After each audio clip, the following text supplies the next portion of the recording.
Hypothyroidism क्या होता है, क्या क्या इसके लक्षण होते हैं और क्या इसका इलाज होता है, और स्पेशली गर्भ अवस्था में जो गर्भवती महिलाएं होती हैं उसमें क्या क्या और एक्स्ट्रा प्रिकॉशन लेने की ज़रूरत होती है। तो गाइस, आज की इस वीडियो में मैं इस टॉपिक पे बात करूँगा। प्लीज़ लास्ट तक मेरे साथ बने रहिएगा। तो चलिए शुरू करते हैं।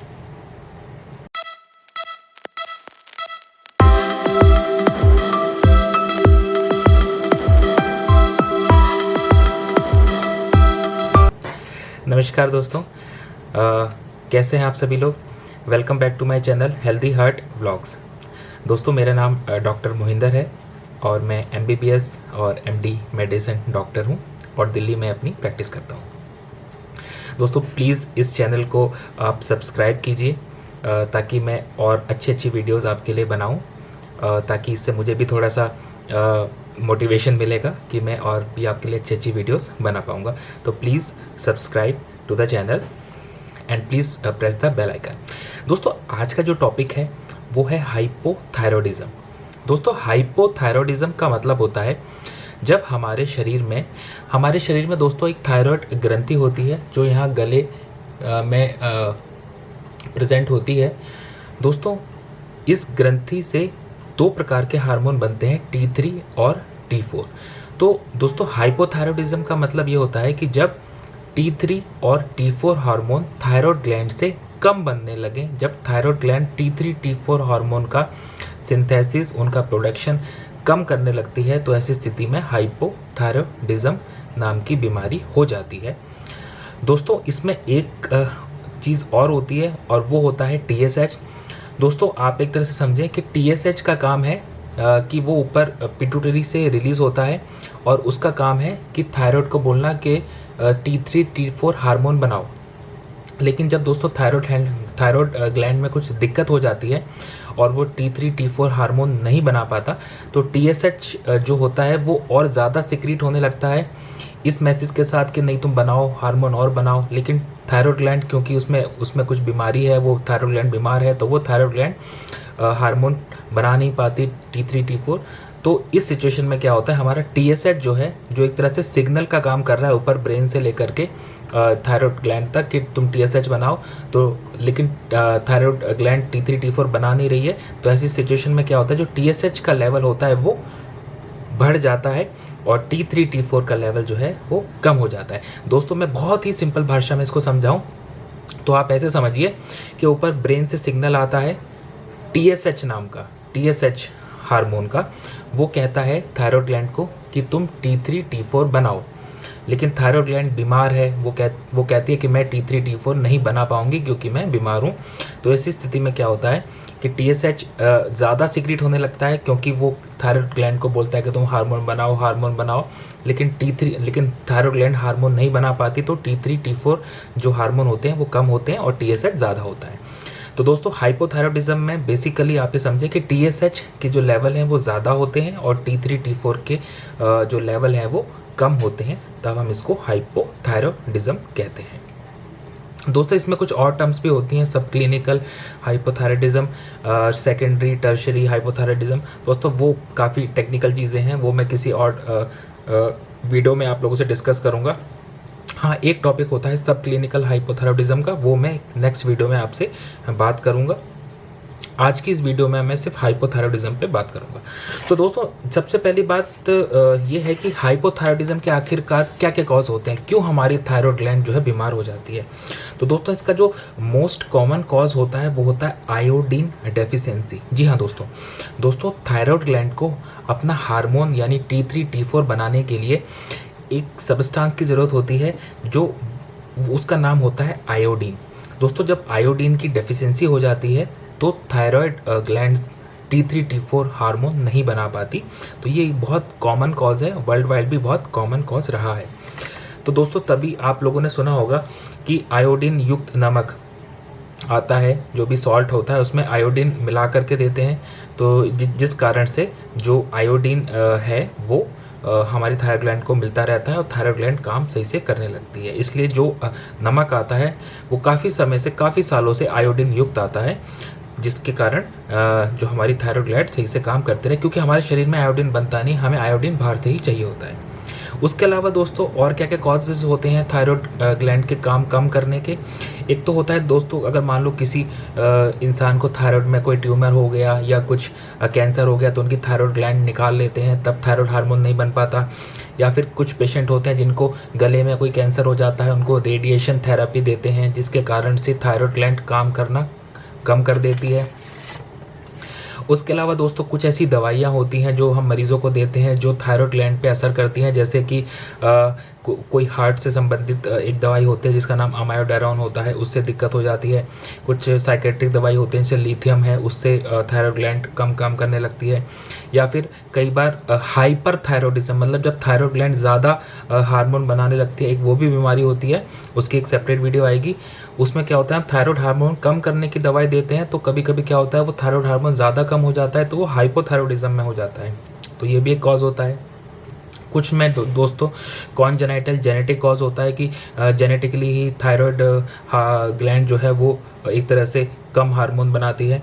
और कुछ कॉजेज होते हैं दोस्तों जो पिट्यूटरी ग्लैंड में होते हैं, जो ऊपर से अगर स्टिमुलेशन ही नहीं आता है नीचे थायराइड ग्लैंड के पास अगर स्टिमुलेशन ही नहीं आता ऊपर से तो भी वो हार्मोन कम बनाती है। दोस्तों इसके बाद इसमें आते हैं कि क्या क्या इसके लक्षण होते हैं। दोस्तों ये बहुत इंपॉर्टेंट है, इसको प्लीज़ बहुत अच्छे ध्यान से सुनना। मेरे पास बहुत सारे पेशेंट्स आते हैं और कुछ पेशेंट, काफ़ी सारे पेशेंट होते हैं जो इस चीज़ को इग्नोर करते रहते हैं और बाद में फिर वो बहुत ज़्यादा परेशान होते हैं, क्योंकि मैं इसमें बात करूँगा कि वो परेशान क्यों होते हैं। दोस्तों थायराइड के सिम्टम्स जो लक्षण होते हैं, सबसे पहला होता है टायर्डनेस, वीकनेस। पेशेंट बहुत थका थका सा महसूस करता है, बहुत वीकनेस महसूस करता है।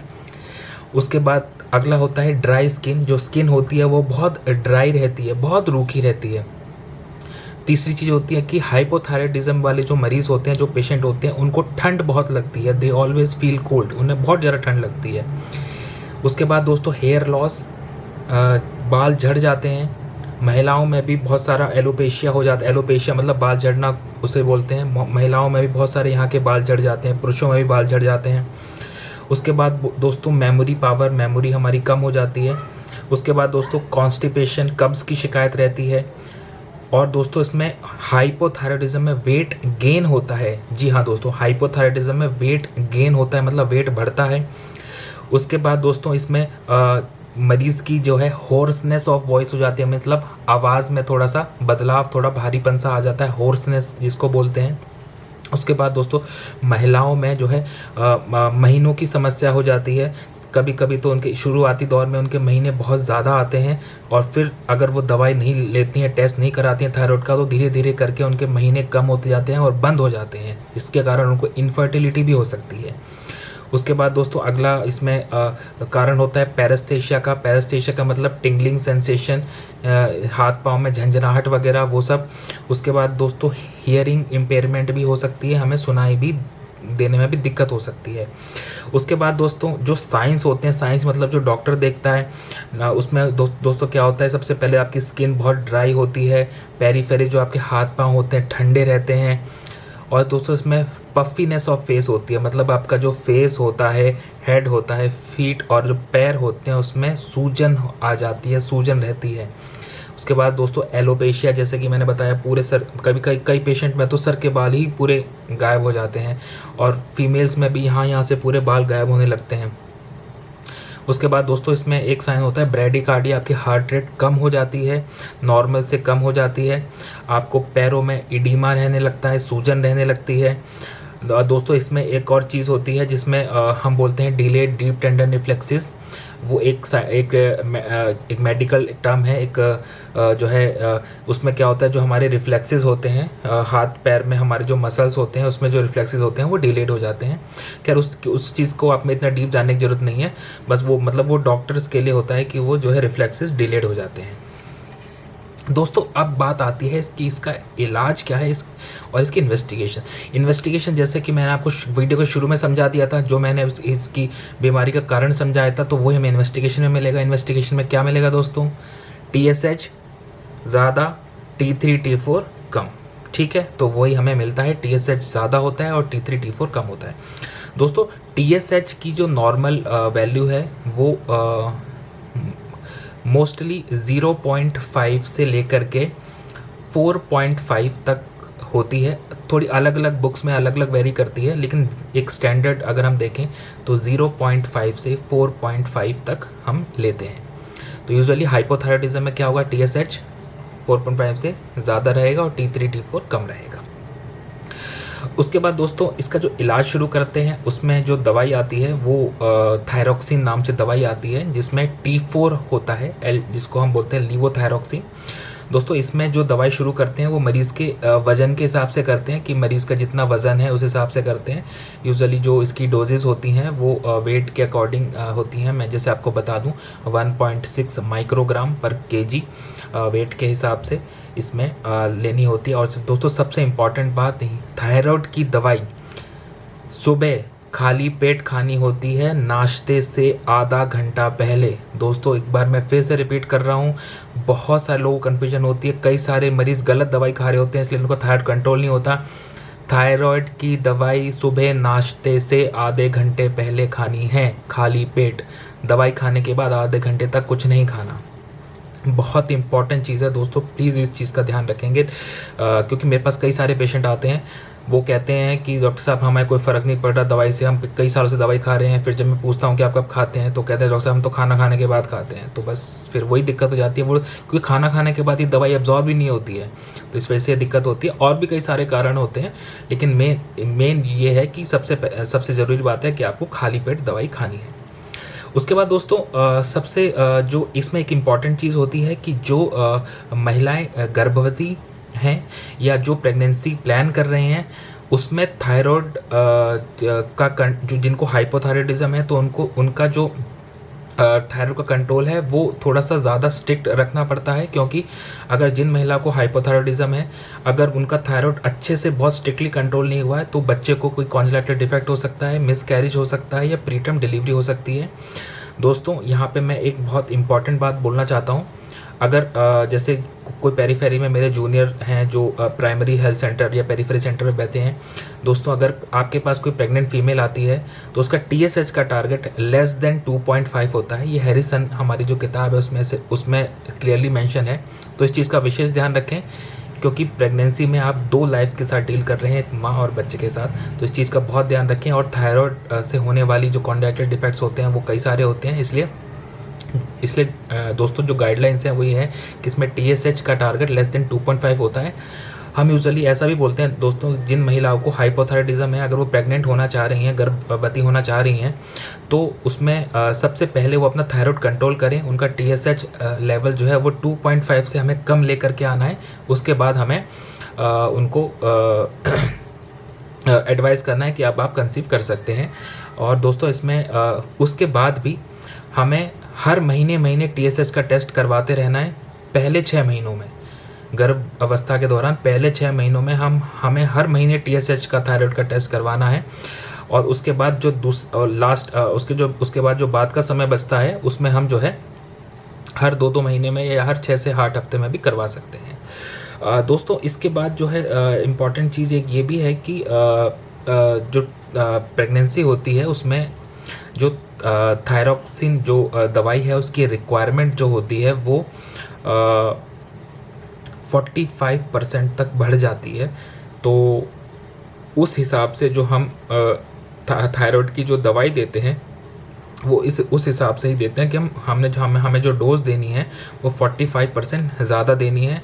यूजुअली इसमें बुक्स में ये भी लिखा रहता है कि हम 1 हफ्ते में 9 बार गोली खाने को बोलते हैं, मतलब 2 दिन जो है पेशेंट को डबल डोज लेनी है, बाकी rest of the day single dose देनी है। दोस्तों ये थोड़ा सा एक्चुअली कॉम्प्लेक्स टर्म्स हो जाते हैं हम डॉक्टर्स के लिए। एक्चुअली मैं ये वीडियो में थोड़ा बहुत इसलिए भी डालता हूँ कि अगर कोई पेरीफेरी पे मेरा कोई जूनियर हो या फिर कुछ लोग जो MBBS करने के बाद जो रूरल प्रैक्टिस करते हैं, तो अगर वो ये वीडियो देख रहे हैं तो दोस्तों उनको भी थोड़ा सा इस चीज़ से थोड़ा फ़ायदा पहुँचे कि और पेशेंट को भी फ़ायदा पहुँचे। और डॉक्टर की अपनी नॉलेज बढ़ती है और पेशेंट का जो मेनली जो है फ़ायदा होता है। तो दोस्तों अगर कोई प्रेग्नेंट फीमेल है तो उसमें थायराइड का जो हम रिप्लेसमेंट देते हैं, दवाई देते हैं, उसकी रिक्वायरमेंट भी बढ़ जाती है, अप्रॉक्सीमेटली 45% तक बढ़ जाती है। और उसमें जो TSH के टारगेट होते हैं, जो मॉनिटरिंग जब हम करते हैं कि पेशेंट जो थायराइड हार्मोन हम जो ले रहा है उसका कितना कंट्रोल हुआ, तो उसमें जो TSH लेवल है वो लेस देन 2.5 तक होने चाहिए। ये बहुत ज़रूरी होता है दोस्तों। इसके अलावा भी दोस्तों बहुत सारी बातें हैं। फिर मैं नेक्स्ट, क्योंकि ये वीडियो बहुत ज़्यादा लंबी हो रही है, तो मैं नेक्स्ट वीडियो में आपको समझाऊंगा।